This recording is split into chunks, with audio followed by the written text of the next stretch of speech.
বাংলাদেশ পশু কোরবানিতে অনেক বেশি এগিয়ে সৌদি আরব কিংবা ইন্দোনেশিয়ার চেয়ে। মৎস্য প্রাণী সম্পদ মন্ত্রণালয়ের হিসাব বলছে ২০২৫ সালে দেশে কোরবানি হয়েছে প্রায় ৯১ লাখের বেশি।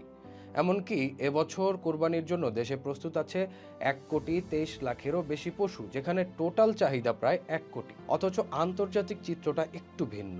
ইন্দোনেশিয়ান নিউজ এজেন্সি আন্তারায়ের তথ্য অনুযায়ী আমাদের চেয়ে আয়তনে ১৩ গুণ বড় এই দেশে বছরে কোরবানি হয় ১৮ থেকে ১৯ লাখ পশু।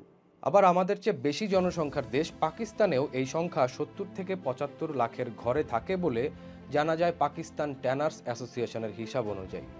অন্যদিকে ২০২৫ সালের হজ মৌসুমে সৌদি আরবের অফিসিয়াল আদাহি প্রজেক্ট সারা বিশ্বের হাজিদের জন্য মোট ৮ লাখের বেশি পশু বিক্রি করেছে। পাশাপাশি স্থানীয়ভাবে ব্যক্তিগত কোরবানিও হয়, তবে মোট সংখ্যার একটি নির্ভরযোগ্য একক জাতীয় পরিসংখ্যান পাওয়া না গেলেও কিছু নিউজ রিপোর্ট বলছে সৌদিতে কোরবানির সংখ্যা দাঁড়াতে পারে ১০ থেকে ১৫ লাখের ঘরে।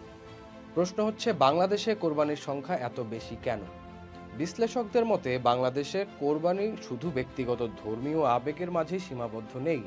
এর সাথে পারিবারিক মর্যাদা এবং কখনো বা অর্থনৈতিক আধিপত্য দেখানোর একটা অলিখিত প্রতিযোগিতাও জড়িত। সৌদি আরবের আদাহি প্রজেক্ট, তুরস্ক বা ইন্দোনেশিয়ায় মানুষ সামাজিক বা মসজিদ কমিটির মাধ্যমে সমন্বিত বা যৌথ কোরবানি বেশি দেয়। অনেকেই আবার সরাসরি চ্যারিটি সংস্থায় টাকা দিয়ে দেন। কিন্তু আমাদের দেশে সামর্থ্যবান প্রায় প্রতিটি পরিবারই অন্যান্য দেশের তুলনায় যৌথ উদ্যোগের চেয়ে এককভাবে পশু কুরবানি দিয়ে থাকে। বিশেষ করে প্রতি বছর যে ৪০ থেকে ৫০ লাখ ছাগল ভেড়ার একক কোরবানি হয়, সেটাই মূলত এই মোট পরিসংখ্যানকে প্রায় ১ কোটির ঘরে নিয়ে যায়।